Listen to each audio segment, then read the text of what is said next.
ভাই আমার এদিকে প্রচণ্ড শীত, শীতের অত্যাচারে মানে বাড়ি থেকে বাইর হওয়া যায় না, বাতাস, শীত। রূপের ঋতু হেমন্ত প্রায় শেষের দিকে। গত কয়েকদিন ধরেই রোদের দেখা নেই, বইছে হিমেল বাতাস। দেশের হিমালয় কন্যা পঞ্চগড়ে জেগে বসতে শুরু করেছে কনকনে শীত। ঘন কুয়াশায় ঢাকা পড়ছে চারদিক। উত্তরের হিমেল বাতাসে রাতে বাড়ছে শীতের অনুভূতি। ঘন কুয়াশার কারণে সকালে সড়কের যানবাহনগুলোকে হেডলাইট জ্বালিয়ে চলাচল করতে দেখা গেছে। এতে দিনমজুর ও কৃষি শ্রমিক সহ খেটে খাওয়া মানুষের দুর্ভোগ বাড়ছে। এদিকে অগ্রহায়ণের শেষের দিকে এসেও এখনো রাজধানীর ঢাকায় শীতের প্রকোপ নেই। আমাদের এদিকে প্রচন্ড কুয়াশা, হিমালয় পর্বত আমাদের সামনে, এই জন্য ঠান্ডার চোটে আমরা বাইরে যেতে পারতেছি না পরে, এবং প্রতিদিনে আমাদেরকে 2-3টা কাপড় চেঞ্জ করতে হয়। অন্তত কম ল্যাপের উপরে আরো 2-1টা কম্বল ঝাঁকা না নিলে আমাদের মানে ঠান্ডা কাটে না।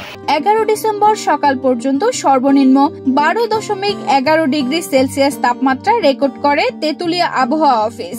10 ডিসেম্বর সর্বনিম্ন তাপমাত্রা ছিল 13.7 ডিগ্রি সেলসিয়াস। 3 দিন ধরেই দিনের তাপমাত্রা সর্বোচ্চ 24 ডিগ্রির মধ্যে ওঠানামা করছে। এর আগে সর্বোচ্চ তাপমাত্রা রেকর্ড করা হয় 10 ডিসেম্বর 24.7 ডিগ্রি সেলসিয়াস। বেলা বাড়ার সঙ্গে সঙ্গে ঘন কুয়াশা কাটে, উকি দিতে থাকে সূর্যের আলো। দিনভর হালকা কুয়াশা ও বাতাসে বাড়ছে শীতের দাপট। শীত প্রকট বাড়ায় বিপাকে পড়ছে নিম্ন আয়ের মানুষেরা। আয় রোজগার নেমেছে অর্ধেকে।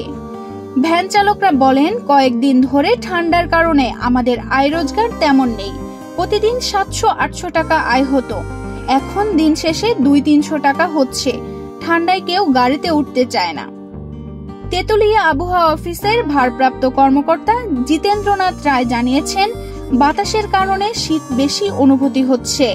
আগামী সপ্তাহে তাপমাত্রা আরো কমতে পারে বলে জানান এই আবহাওয়াবিদ। তানজিদা রহমান, ইনায়া, বাংলাদেশ প্রতিদিন।